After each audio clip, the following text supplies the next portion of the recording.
So UFC 322 just took place. I'm watching Islam Makhachev hold the two belts up right now. And I, Tony has died, I'm going to be giving you my immediate reaction to all the fights on this card, starting with the main event, Islam Makhachev versus Jack Della Maddalena. And, you know, I picked Islam Makhachev to win this fight by decision. And I'm just going to say this, man. I am not a Dagestani fan whatsoever. I like Islam Makhachev, but if you don't think that fight was boring, you're lying to yourself. Okay? What Islam Makhachev did and what Valentina Shevchenko did in their fights were both very, very impressive. And I guess you could say it's on JDM to stuff the takedowns, and it's on Zhang Weili to stuff the takedowns, bro, but that shit was out. Let's keep it a fucking buck. That's not what we come for as MMA fans. That was a boring ass fight. And I'm not gonna sit here and be like one of those people that says Islam Makhachev is a boring fighter.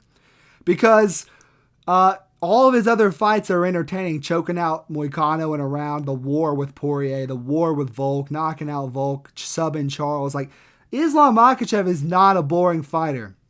But that was a really boring ass fight. All right, let's keep it a buck. I'll just break down the fight. First round, Islam Makhachev starts kicking JDM's legs. And JDM does not like it at all. JDM starts hobbling on his legs. And Islam gets him against the fence and takes him down. And that's basically just the story of this fight.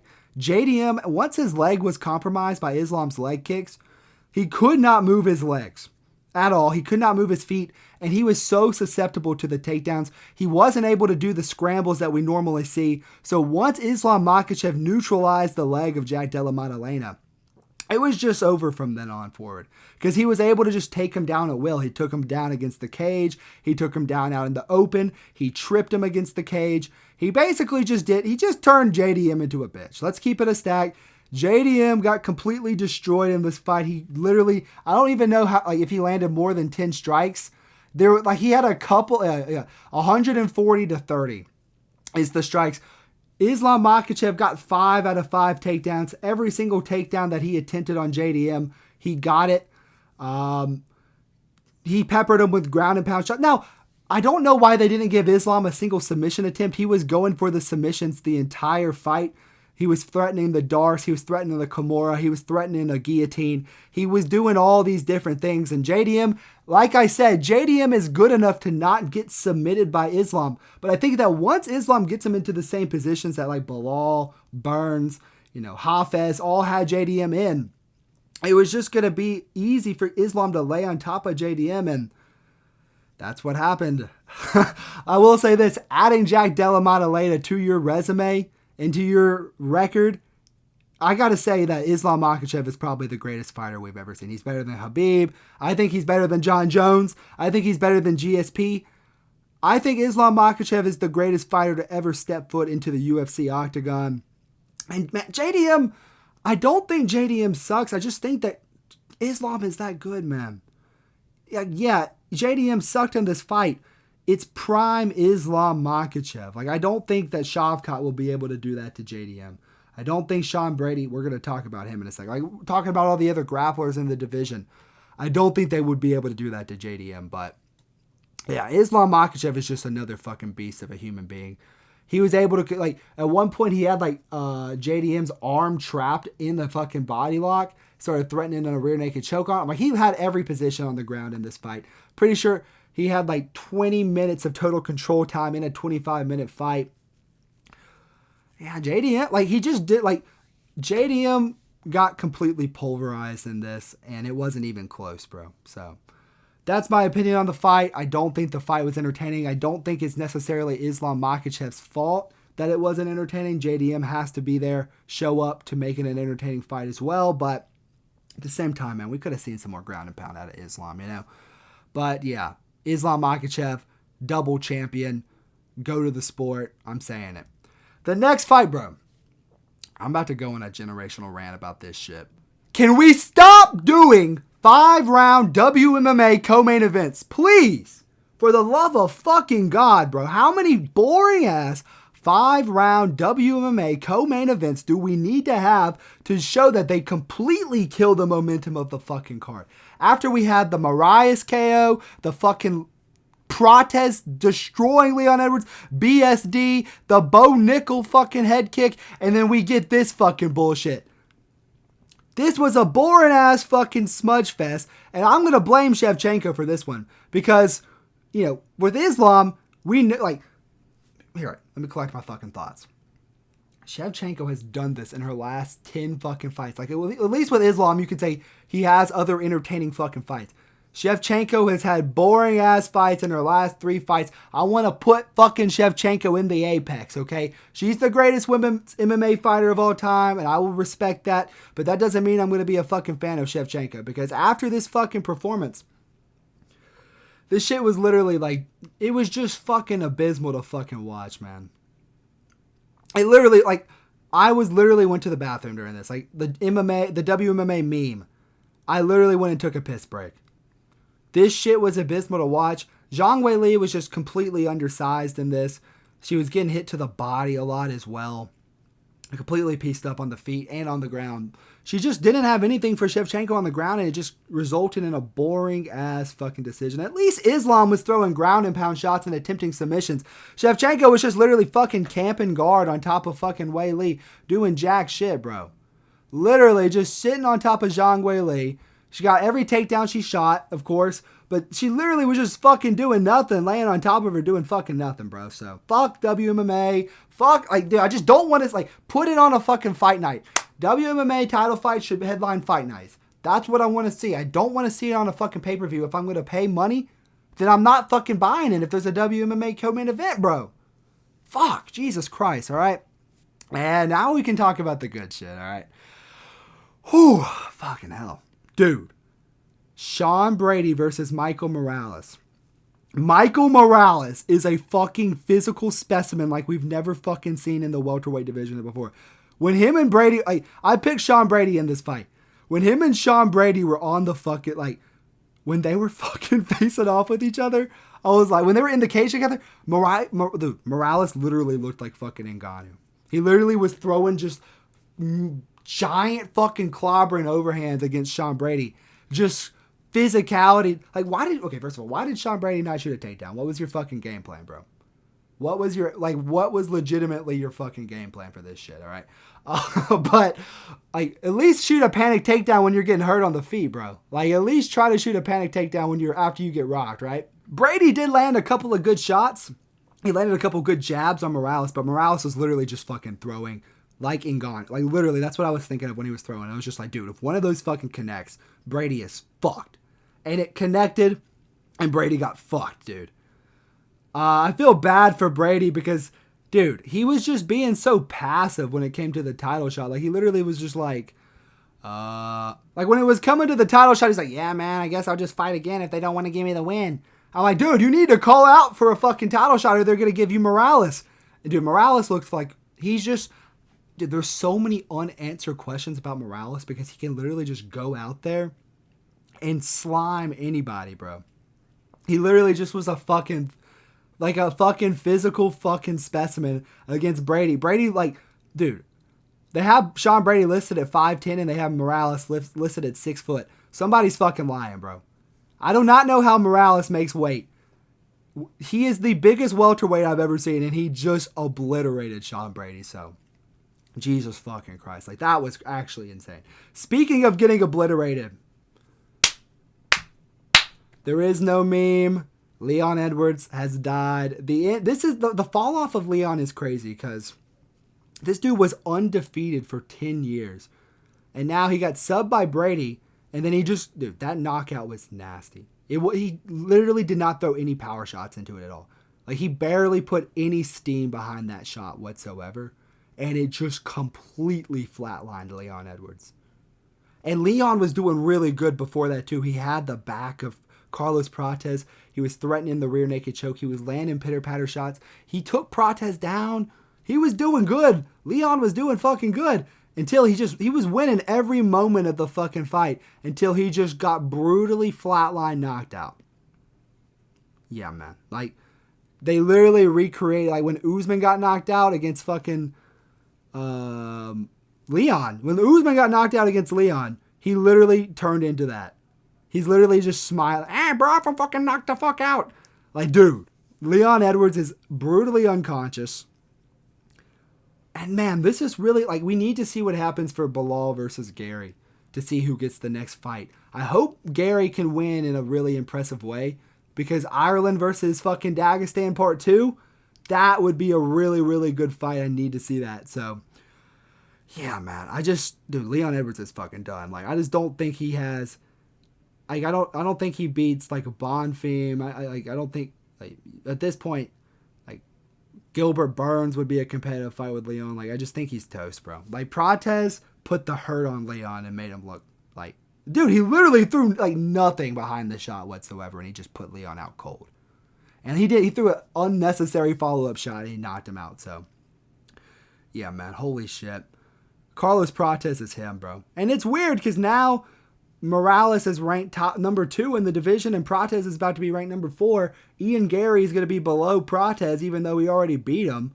But Ian Gary will probably beat Bilal and be number 1, so we'll see, bro. But all I'm going to say, Shavkat, come fucking save us. Shavkat, if you can hear me, please save me.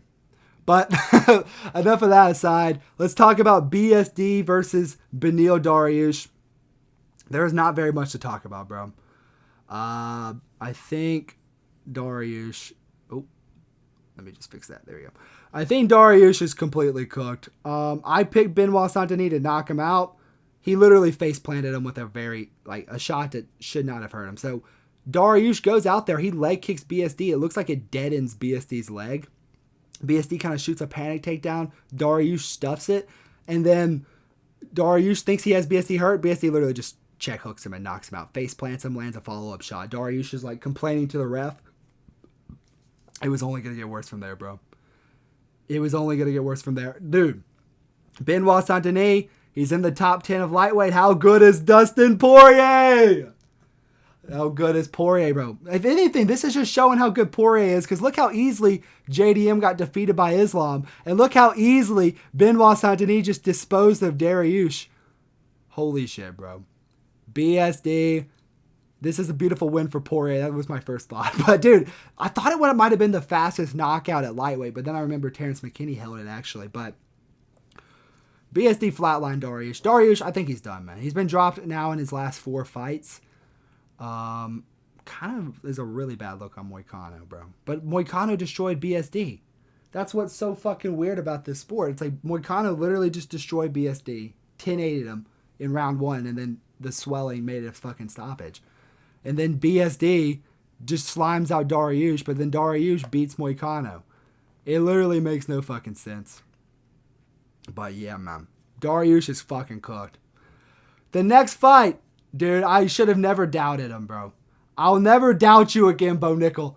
I'll never doubt you ever again. Bo Nickal looked like a completely changed fighter. I'm going to say it right here. He looked like a completely different fighter. He took down Vieira whenever he wanted to, but he wanted to make a point on the feet with his striking because he got knocked out in his last fight against RDR. Just too much of a step up for Nickal, too fast. But look, if this was the Bo Nickal that fought RDR or fought Paul Craig, he would have lost this fight because it was on the feet. But his striking looked 10 times improved, and he proved it by knocking out Rodolfo Vieira. I guess Rodolfo Vieira stole some of Bo Nickal's blueberries, and that's why he had to knock him out. But bro, holy shit, Bo Nickal flatline KOs with the Gaethje head kick on Poirier, or like the Leon Edwards head kick on Usman. Brutally flatline knocks out Rodolfo Vieira. Bo Nickal hype is back. I'm here for it. I'm sorry for picking against you, Bo Nickal. I hope you can fucking forgive me, bro. But I'm about to become your biggest glazer once more. Bo Nickal hype is fucking real. And here we are. I'm a Bo Nickal stan. Let's fucking get it, all right? The next fight that was on the card, this fight was so fucking nerve-wracking because I do love Robocop. Kopylov just had a really bad game plan going into this because anytime that he had some success against Robocop, he just never went back to it again, bro. This is what I said about Kopylov is he is terrible off the back foot, and that showed in this fight. Costa was able to out-pressure him, and Robocop did the same thing. But there were moments where Kopylov shined through and started landing on Robocop, and then he just wouldn't replicate it. Like, he was landing that fucking snapping head kick that he had landed one time and kind of wobbled Robocop, and he didn't do anything with it. But I'm very happy that Barack Obama got his fucking W. Let me be clear. I'm coming for the rankings. I think we need to give Robocop a ranking because he just knocked out Dariush, and now he just 30-27 Kopylov. I think he deserves to be number 15 over, who is it, Vittori? Like, let's get that fucking fixed, like, ASAP. Let me take a sip of water. But yeah, man. Robocop looked like a ranked middleweight. Beat the fuck out of Kopylov. I think Kopylov will be fine. He'll win his next fight. He looked good in the fight. He just had a bad game plan, so... yeah, that's my thoughts on that fight. The next fight. I can't say I'm surprised, bro. Tracy Cortez gets choked unconscious, but she gets choked out by Blanchfield. She's just being too fucking theatrical, bro. Like, she literally is wearing fake eyelashes in the octagon. She's, like, beefing with Aline Perez during fight week. She's acting like she doesn't know who the main event is. Like, she's just being a fucking fake. Like, she's just acting facetious for no reason, and I just couldn't pick someone with that mentality coming into the big fight against Blanchfield. And Cortez was doing good on the feet. But once, like I said, once this hit the ground, there were levels. I thought it would go to a decision, but Blanchfield actually got a choke on Cortez. So I'm glad we could see a fucking finish. But let's say I'm glad we got a fucking finish out of this fight. Cortez, send your 2-3 years OnlyFans and forget. The next fight, dude. Ethan Ewig or however you fucking say it, man. What a fucking beast, bro. Took this fight on 4 days' notice against someone like Malcolm Wellmaker, who was probably one of the scariest prospects the UFC had to offer. And he just 30-27'd him, wasn't afraid of the power. Now, I'll say this about Wellmaker. I made a top 10 list a couple of months ago about top 10 fighters that need to get new gyms. I think we need to get Wellmaker into a real gym because he looked very, very one-dimensional in this fight. He looked like a one-trick pony going for the same hook over and over again. And then once Ethan Ewig figured it out, that was the fucking fight. I mean, Wellmaker still had success in this fight, but he just was being too simplistic. He wasn't mixing it up at all. He did a good job stuffing takedowns, but Ethan Ewig pressured him, landed nasty shots in the clinch, fucked him up, bro. So I'm going to be looking at this Ethan Ewig guy. I'm excited for him, man. But yeah, that's my thoughts on that. The next fight, bro. This shit, look how they massacred my fucking boy, bro. GM3. Dude, I'm going to say it right here.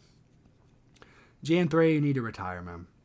And I say this as someone that loves you and loves your fights and loves you as a fucking... I love you, GM3. You need to retire. You looked nothing like your old self in this. Even the old GM3 who gets dropped all the time and then finds the fucking sub in the third round. Dude, he just... Like, I literally thought it might have been fixed. Like, that's how bad GM3 did. The first shot that Kyle Dawkins landed dropped GM3, and then he put the Darce on him. I hope they can get...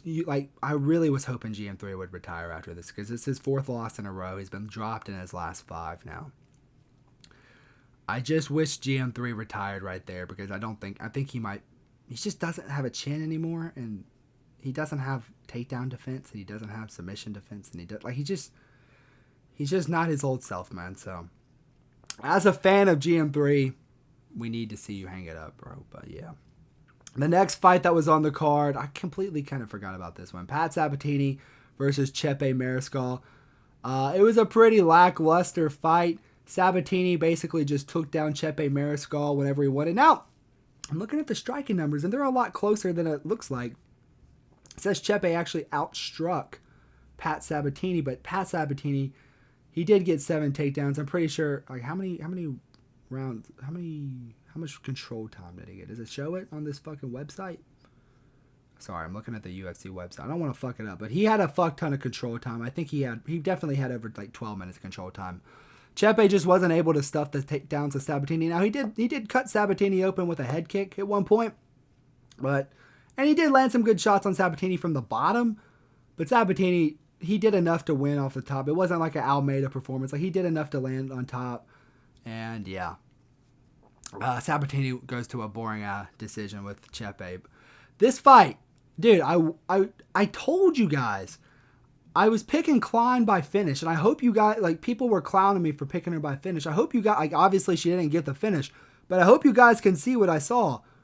She fucking destroyed Angela Hill, outstruck her 3-1, and at the end of the fight, landed the flush head kick that I thought she would get earlier. Dropped Angela Hill with the head kick. At the end of the fight, obviously, it goes to a decision, but yeah, man. Angela Hill, you're getting cut from the UFC. Fatima Klein is a really, really good prospect to look out for. I don't think really beating Angela Hill does anything for you in 2025, but Fatima Klein, she looked legit, bro. She looked legit. The next fight was Bong Sang-sar Susakaev versus Eric McConico, and I'll admit it. Bong Sang-sar Susakaev is a bit overrated. I think we kind of have to come to that realization. I actually had Eric McConico win in the first 2 rounds. I thought Eric McConico won rounds 1 and 2. He literally stuffed all of Susakaev's takedowns in the first 2 rounds. He reversed them in the clinch.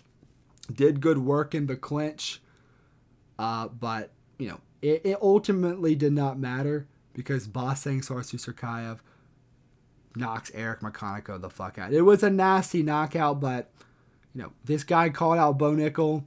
Bo Nickal would destroy you, bro. Bo Nickal, dude, it feels so good to be able to say that. Bo Nickal would fucking destroy you, buddy. Pipe the fuck down. Bo Nickal would own your bloodline. I'm just kidding. But no, Susakaev, he needs to improve rapidly if we want to see him do anything good at middleweight. McConico, and he just has like this smirk on his face the whole time he's fighting as well. Really, like, come on, bro. Like, what are you doing, bro? Like, why are you just smiling the whole time? Like, you're getting pieced up on the feet. Obviously, you got the finish, and that's why maybe he just saw into the future and knew how it was going to go. But Susakaev just kind of, he didn't look very good before the knockout. But he still won, so, you know, fuck it. The final fight was Vyacheslav Borishev versus Mateus Camilo. This was a fucking goddamn snooze fest. Borishev fucking sucks. We knew this. He couldn't stuff takedowns. He got taken down 5 times in a 3-round fight. I'm not really going to go into this one in depth. I guess I'll just talk a little bit more about the main event. Dude, Islam Makhachev is I'm going to say this, man. I think Islam, like, I already said this. I think he's the greatest fighter of all time. You look at his resume and you compare it to everybody else. Double champ. And he didn't just beat some schmuck. He beat JDM, who's on an 18-fight win streak, who just beat a really dangerous grappler in Belal Muhammad before him and stuffed almost all of Belal's takedowns. He didn't stuff all of them, but he did very good against Belal, and he beat him. And, you know, he beat JDM, who was a really, really good fighter, just completely eviscerated him. He beat Dustin Poirier, who is an all-time great lightweight. He beat Charles Oliveira, who is one of the greatest lightweights of all time in the grappling. And we just saw what Oliveira did to fucking Gamrot. He beat Volkanovski twice. He beat Arman Sarukian. This guy is the greatest fighter to step foot on the face of the planet. And I don't even think, like, when we look at John Jones, he has DC once because the second time was a failed drug test. He's got the Stipe win, but what's that really worth? Stipe was geriatric. He's got the fucking, what is John Jones' next best win? Is it Gustafsson, who is very overrated in my opinion? Is it what is John Jones? Obviously Islam has a failed heart medicine drug test, but John Jones failed an actual drug test for Trinabol. So, dude, I think Islam Makhachev is 100% the greatest fighter to ever step foot on the face of the planet. Like, what he did to JDM, I don't think you got, I'm sure you guys understand because you're MMA fans, bro, but I just want to emphasize this. JDM out-scrambled Burns, got the finish. He out-scrambled Belal, pieced him up, broke Belal's nose. He had nothing for Islam Makhachev. Dare I even say Islam Makhachev outstruck JDM with the leg kicks. That he had fucking 20 minutes of control time, obviously. I'm not going to say that. But, dude, Islam did good on the feet in this fight, too, when they were on the feet.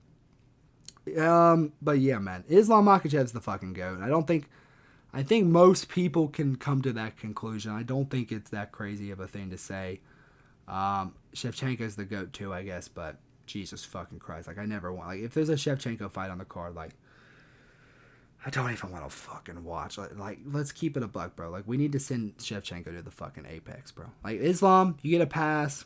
You've had entertaining other fights, like the fight against, I've already mentioned that, but, like, Jesus Christ, Shevchenko. I don't want to see that again. But, dude, this is just insane, man. How many, like, Ilia Topuria, double champ. Like, we're talking about Pantoja maybe moving up. We're talking about Merab moving up. We're talking about Pereira moving up. How many more double champs are we going to get, man? And this is just another display of, Lucas Tracy retired, so I'll say it for him. Lighter man's skill on display. I think for WMMA, lighter woman's skill is not a real thing, obviously. I think being heavier as a woman is probably a lot better. But for Islam Makachev, man, this is legacy beyond legacy. This is something that you cannot replicate. So that will do it for the video. If you like the video, like, subscribe, comment, do all that YouTube shit. We're going to be doing the fights to make video tomorrow, so stay tuned for that, and I will catch you guys in the next one. Peace.